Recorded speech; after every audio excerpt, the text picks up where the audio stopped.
Assalamualaikum warahmatullahi wabarakatuh. Halo Sobat Review TV semuanya. Bagaimana kabar kalian nih Sob? Semoga kalian selalu dalam keadaan sehat ya Sob. Dan semoga apa-apa yang akan dikerjakan hari ini berjalan dengan lancar.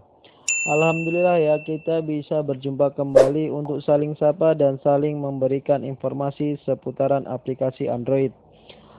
Oke, pada kesempatan kali ini saya akan mencoba untuk memberikan informasi seputaran aplikasi Android Islami terbaik. Nah, kali ini saya akan mereview satu aplikasi Android yang sangat bagus yang saya rekomendasikan untuk kalian semua, khususnya untuk saudara-saudara muslim di Indonesia. Oke, aplikasi itu bernama Panduan Lengkap Sholat Sunnah. Penasaran dengan apa yang ada di aplikasi ini? Yuk simak terus videonya sampai habis ya sob. Seperti biasa nih sob, sebelum kita lanjut jangan lupa pencet tombol merah subscribe karena subscribe itu kan gratis sob. Dan jangan lupa juga komen, like, share dan ke teman-teman kalian semua ya. Semua ini adalah bagian dari dukungan kalian pada channel ini. Oke, langsung saja kita bahas aplikasinya ya, Sob. Bismillahirrahmanirrahim. Oke, kita buka dulu aplikasinya, Sob. Nah, di sini dia, Sob ya. Salat sunnah. Nah, panduan lengkap salat sunnah.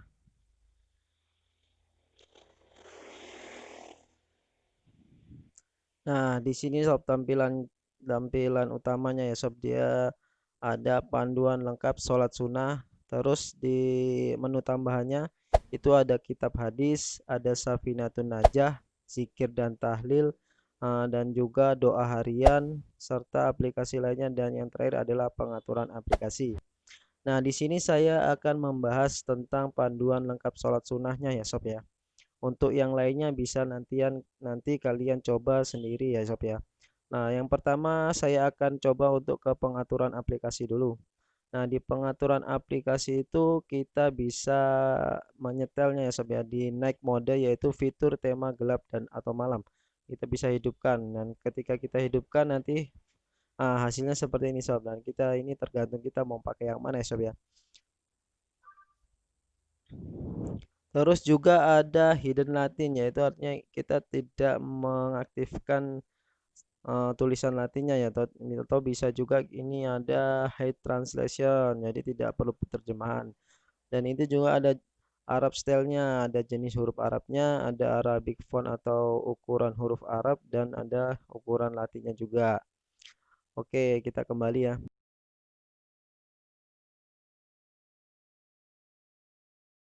Oke, sekarang akan saya mulai ya sob, yaitu panduan lengkap sholat sunnah. Oke, saya akan buka. Nah, di pertama ini menunya sholat sunnah ya. Di antaranya nomor satu ada sholat duha, ada sholat tahajud, ada sholat rawatib, sholat istisqa, ada sholat hajat, sholat istikharah, sholat taubat, ada sholat tasbih, sholat tahiyatul masjid, ada sholat jenazah, sholat gaib, sholat gerhana, sholat rawih, ada sholat witir, sholat idul fitri dan idul adha, ada sholat wudhu, ada sholat awabin. Nah, sekitar 18 poin ya sob ya. Saya akan mulai dari yang pertama dulu ya sob, yaitu sholat duha. Kita klik aja ya. Nah, ini ada sekitaran sholat duha ya sob. Ada hukum sholat duhanya, ada waktu pelaksanaannya, ada rakaatnya, dan juga doa setelah sholatnya, dan keutamaan sholat duha. Oke, saya akan buka hukumnya terlebih dahulu ya sob. Nah, kita lihat. Nah, hukum sholat duha yaitu adalah sunnah muakkad. Itu berdasarkan Majmu Fatwa Imam Abdul Aziz bin Bas. Karena Nabi melakukannya atau menganjurkan para sahabat beliau untuk melakukan dengan menjadikannya sebagai wasiat. Wasiat yang diberikan untuk satu orang oleh beliau berarti juga wasiat untuk seluruh umat, kecuali bila ada dalil yang menunjukkan kekhususan hukumnya bagi orang tersebut.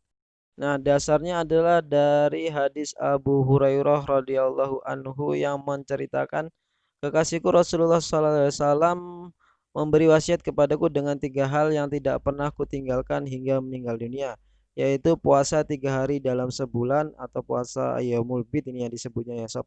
Dan juga ada 2 rakaat sholat duha dan hanya tidur setelah melakukan sholat witir. Hadis ini diriwayatkan oleh Al-Bukhari yaitu nomor 1981 dan diriwayatkan oleh Muslim yaitu nomor 721 dan telah ditarjih sebelum ini ya sob. Oke, sekarang kita masuk ke menu yang kedua sob. Nah, waktu pelaksanaan sholat duha nih sob. Di waktu pelaksanaan sholat duha sendiri yaitu disebut mulai dari waktu setelah matahari meninggi hingga dekat waktu zamal atau tergelincirnya matahari. Nah, itu dilihat di Minhatul Alam ya. Dari sini kita dapat membagi waktu duha menjadi tiga, yaitu yang pertama, awal waktu yaitu setelah matahari terbit dan meninggi hingga setinggi tombak. Dan dalilnya adalah hadis dari Amr bin Abbasah yaitu Nabi Shallallahu Alaihi Wasallam bersabda, yang artinya kerjakan sholat subuh kemudian tinggalkan sholat hingga matahari terbit sampai matahari meninggi. Ketika matahari terbit, ia terbit di antara dua tanduk setan. Saat itu orang-orang kafir sedang bersujud. Nah, kapan waktunya itu? Yaitu awal waktu sholat duha kira-kira 15 menit setelah matahari terbit. Nah, ini dijelaskan oleh Syekh Muhammad bin Sahih Al-Utsmaini ya, yang berkata, awal waktu sholat duha adalah ketika matahari meninggi setinggi tombak ketika dilihat, yaitu 15 menit setelah matahari terbit. Oke, yang kedua yaitu akhir waktu, yaitu dekat dengan waktu zawal atau saat matahari akan tergelincir ke barat. Syekh Ibnu Utsaimin berkata sekitar 10 atau 5 menit sebelum waktu zawal atau matahari tergelincirnya ya sob. Dan yang ketiga yaitu waktu terbaiknya, yaitu waktu dikerjakannya di akhir waktu. Sedangkan waktu utama mengerjakan sholat dua adalah di akhir waktu, yaitu keadaan yang semakin panas. Dalilnya yaitu adalah diriwayatkan dari Zain bin Arqam melihat sekelompok orang melaksanakan sholat dua, lantas ia mengatakan, mereka mungkin tidak mengetahui bahwa selain waktu yang mereka kerjakan saat ini adalah yang lebih utama, yaitu Rasulullah Shallallahu Alaihi Wasallam bersabda, waktu terbaik sholat duha ini yaitu ketika anak unta merasakan teriknya matahari. Artinya ketika kondisi panas di akhir waktu, Imam Nawawi mengatakan inilah waktu yang utama untuk melaksanakan sholat duha, yaitu begitu pula untuk Safiyah ya. Mengatakan bahwa ini adalah waktu terbaik untuk sholat duha, walaupun boleh pula dilaksanakan ketika matahari terbit hingga waktu zawal. Syarh Sahih Muslim. Oke, selanjutnya kita masuk ke rakaat dan niat sholat duha ya sob. Nah, di beberapa hadis sahih menerangkan jumlah rakaat sholat duha yang biasa dilakukan oleh Rasulullah. Ada yang menyebutkan cukup 2 rakaat, ada pula yang menyebut 4 rakaat, 8 rakaat. Bahkan ada juga yang mengisahkan bahwa Rasulullah mengerjakan sholat duha itu sebanyak 12 rakaat. Nah, untuk niat sholat duha sendiri, semua ulama sepakat bahwa tempat niat adalah di hati. Niat dengan hanya mengucapkan di lisan belum dianggap cukup. Melafalkan niat bukanlah suatu syarat ya sob. Artinya tidak harus melafalkan niat nih sob. Jadi kita menurut jumhur ulama itu selain mazhab Maliki yang hukumnya sunnah dalam rangka membantu menghadirkan niat ya sob. Jadi sedangkan dalam mazhab Maliki yang terbaik adalah tidak melafalkan niat karena tidak ada contohnya dari Rasulullah Shallallahu Alaihi Wasallam. Jadi selanjutnya ada doa setelah sholat duha nih sob. Nah, oke saya akan buka ya sob. Nah, ini adalah berikut ini merupakan bacaan doa sholat duha dalam bahasa Arabnya ya sob ya. Nah, di sini ada yang oke akan saya baca artinya ya sob. Ya Allah, sesungguhnya waktu duha adalah waktu duhamu, keagungan adalah keagunganmu, keindahan adalah keindahanmu, kekuatan adalah kekuatanmu, penjagaan adalah penjagaanmu. Ya Allah, apabila rezekiku berada di atas langit, maka turunkanlah. Apabila berada di dalam bumi, maka keluarkanlah. Dan apabila syukar, mudahkanlah. Apabila haram, sucikanlah. Apabila jauh, kedekatkanlah dengan keberadaan duhamu, kekuasaanmu. Datangkanlah padaku apa yang engkau datangkan kepada hamba-hambamu yang soleh. Ya, itu doa yang syarat dengan makna ya sob ya. Dan yang terakhir adalah keutamaan sholat duha. Nah, di sini keutamaan sholat duha diantaranya adalah sholat duha adalah sedekah. Rasulullah pernah menjelaskan bahwa sholat duha merupakan salah satu bentuk sedekah orang muslim. Penjelasannya ini terdapat dalam sebuah hadis yang diriwayatkan oleh Imam Muslim. Bunyi hadisnya yaitu setiap ruas dari anggota tubuh di antara kalian pada pagi hari harus dikeluarkan sedekahnya. Setiap tasbih merupakan sedekah, setiap tahmid merupakan sedekah, dan setiap tahlil merupakan sedekah. Setiap takbir juga merupakan sedekah, menyuruh kebaikan merupakan sedekah, dan mencegah kemungkaran merupakan sedekah. Dan semua itu bisa disetarakan dengan mengerjakan sholat duha 2 rakaat. Itu dari riwayat Muslim dan Abu Zar, dari Abu Zar ya. Di hadis lain juga ada. Nah, sholat duha juga sebagai simpanan amal cadangan. Maksudnya di sini adalah Rasulullah SAW menjelaskan dalam hadisnya, sesungguhnya yang pertama kali dihisab pada diri hamba pada hari kiamat ini adalah sholatnya. Jika benar sholatnya maka ia telah lulus dan beruntung. Dan jika rusak sholatnya maka ia akan kecewa dan rugi. Jika terdapat kekurangan pada sholat wajibnya maka Allah berfirman, perhatikanlah jikalau hambaku memiliki sholat sunnah maka sempurnakanlah dengan sholat sunnahnya sekadar apa yang menjadi kekurangan pada sholat wajibnya. Jika selesai urusan sholat barulah amal-amal lainnya. Ini riwayat dari Ashabus Sunan dari Abu Hurairah radhiyallahu anhu ya. Nah, yang keutamaan lainnya adalah mendapat ganimah atau keuntungan yang besar ya sebenarnya. Terus tercukupi kebutuhan hidupnya dan juga memperoleh pahala haji dan umroh, diampuni semua dosa meskipun sebanyak buih di lautan. Dan yang terakhir dibangunkan istana di surga. Nah, ini adalah Rasulullah SAW bersabda, barang siapa sholat duha 2 rakaat, 12 rakaat ya, maka Allah akan membangun baginya istana dari emas di surga. Itu hadis riwayat dari Tirmizi dan Ibnu Majah.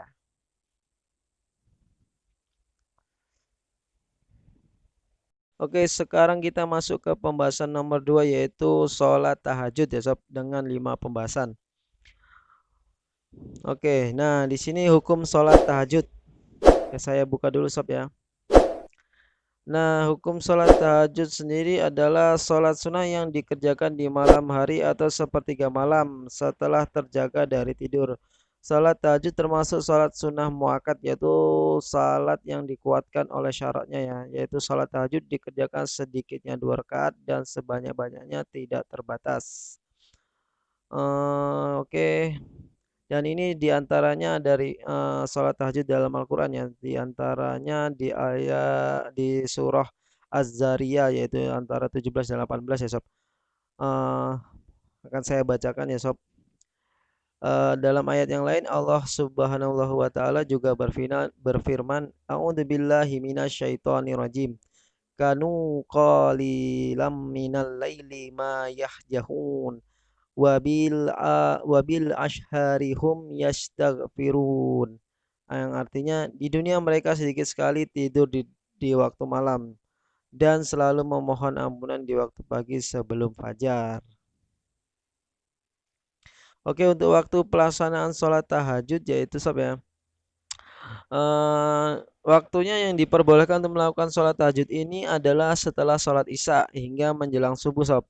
Jadi selain itu orang yang ingin melaksanakan sholat tahajud juga harus tidur terlebih dahulu.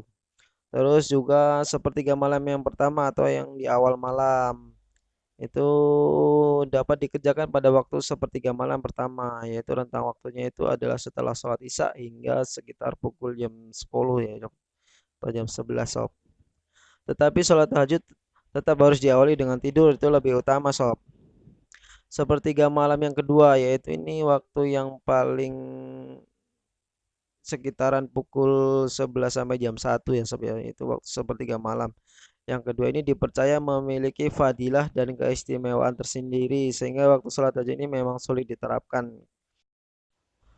Oke, yaitu waktu yang paling tepat adalah sepertiga malam yang terakhir ya sob ya, yaitu waktu ini merupakan waktu yang paling utama bagi yang dilakukan untuk melakukan sholat tahajud ya sob.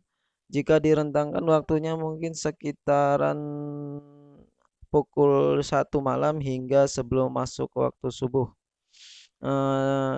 Dalam hadis riwayat Imam Bukhari dan Imam Muslim, Rasulullah Shallallahu Alaihi Wasallam pernah bersabda ya sob, setiap malam Allah Subhanahu Wa Taala turun ke langit dunia sampai tersisa sepertiga malam yang terakhir.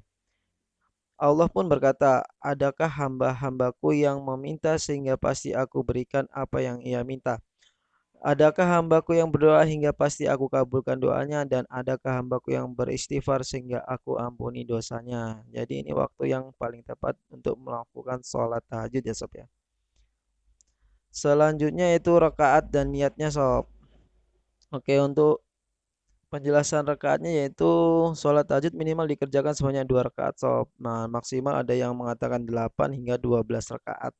Ada juga yang menyebutkan tidak ada batas maksimal rakaatnya. Nah, yang caranya adalah dikerjakan dengan 2 rakaat salam ya sob ya. Artinya 2 rakaat salam, 2 rakaat salam, 2 rakaat salam seperti itu sob. Nah, seperti niatnya tadi, niat itu ada di dalam hati sob. Kita tidak perlu melafazkan secara. Selanjutnya yaitu doa setelah sholat tahajud nih sob. Nah, di antaranya berikut ini bacaan doa setelah sholat tahajud. Nah, ini di sini ada sob. Ini cukup panjang sob. Kalau saya baca nanti videonya jadi durasi panjang ya sob ya. Jadi di sini juga ada artinya sob. Jadi di antaranya artinya itu yaitu, wahai Allah, milikmulah segala puji, engkaulah penegak dan pengurus langit dan bumi serta makhluk yang ada di dalamnya. Milikmulah segala puji, engkaulah penguasa langit dan bumi serta makhluk yang ada di dalamnya. Nah, sampai pada terdahulu ini ya, engkaulah yang maha terdahulu dan engkaulah yang maha terakhir. Tak ada Tuhan selain engkau dan tak ada daya upaya dan kekuatan kecuali dengan pertolonganmu ya Allah. Oke, kita masuk ke keutamaan sholat tahajud ya sob.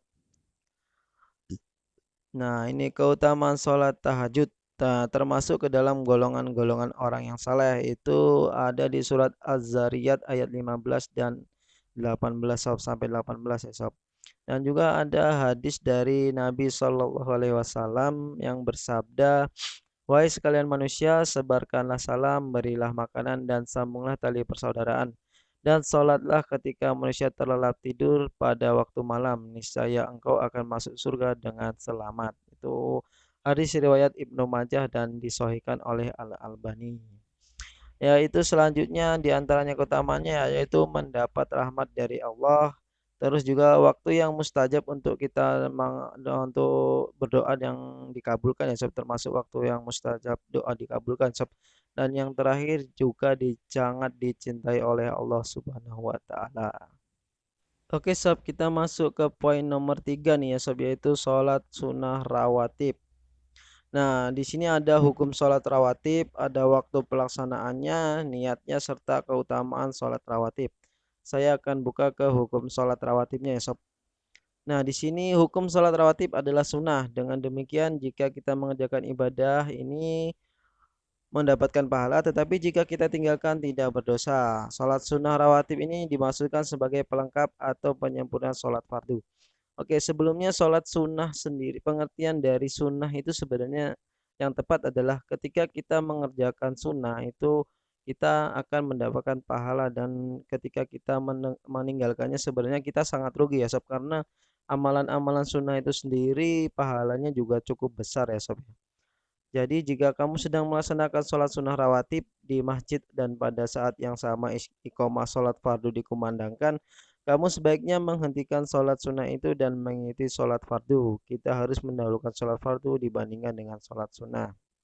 Nah, hukum sholat sunnah rawatib sendiri dibagi menjadi dua, yaitu sholat sunnah rawatib muakkad. Yaitu yang muakkad artinya dikuatkan atau diutamakan ya Sob ya. Yaitu sholat sunnah rawatib, yaitu yang sangat dikuatkan atau dianjurkan untuk kita laksanakan karena Rasulullah SAW pun selalu melaksanakannya.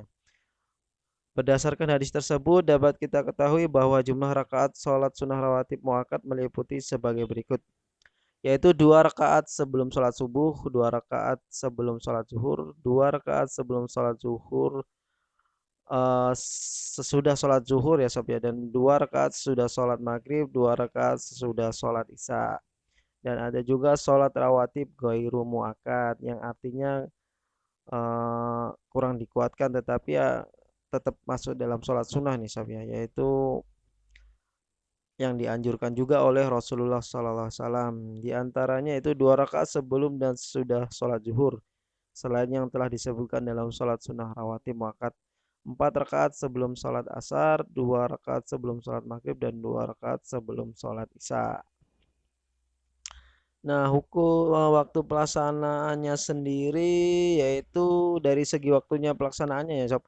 Sholat sunnah rawatib dapat kita bagi menjadi dua, yaitu qobliyah dan ba'diyah. Artinya sholat sunnah qobliyah itu dilaksanakan sebelum sholat fardu, sedangkan untuk sholat sunnah rawatib ba'diyahnya yaitu dilaksanakan setelah sholat fardu. Itu ada riwayat dari Ibnu Qodamah ya, yang berkata bahwa setiap sunnah rawatib qobliyah maka waktunya dimulai dari masuknya waktu sholat fardu hingga sholat fardu dikerjakan, dan sholat rawatib ba'diyah maka waktunya dimulai dari selesainya sholat fardu hingga berakhirnya waktu sholat fardu tersebut. Oke, kita masuk ke keutamaan dari sholat sunnah rawatib.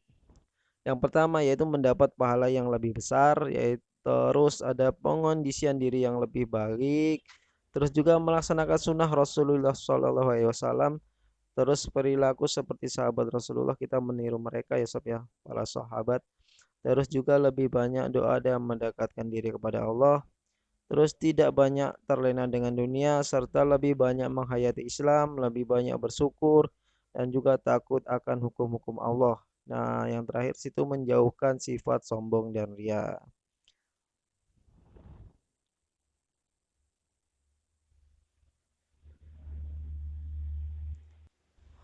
Oke sob, untuk kesempatan kali ini saya hanya membahas tiga ya dari sekitar 18 poin sholat sunnah ya sobnya. Ini kita baru sampai ke yang sholat sunnah rawatib. Selanjutnya nanti akan saya bahas kembali di video-video berikutnya ya sob ya, agar kalian semua tidak tertinggal dengan video-video selanjutnya. Jangan lupa untuk terus dukung channel saya ini ya sob, dengan dengan menekan tombol subscribe, dan jangan lupa untuk komen, share ke teman-teman kalian, serta jangan lupa untuk membunyikan loncengnya nih sob, agar kalian nanti bisa mendapatkan notifikasi jika ada video-video baru yang saya upload kembali sob. Oke sob, demikian ulasan dan review dari aplikasi tuntunan sholat sunnah ya sob. Semoga bermanfaat bagi kalian semua ya. Mohon maaf bila ada kata-kata yang kurang berkenan. Sekali lagi, jangan lupa untuk subscribe, like, komen, dan share. Jangan lupa juga bunyikan loncengnya agar kalian tidak ketinggalan video-video terbaru dari Review TV. Wassalamualaikum warahmatullahi wabarakatuh.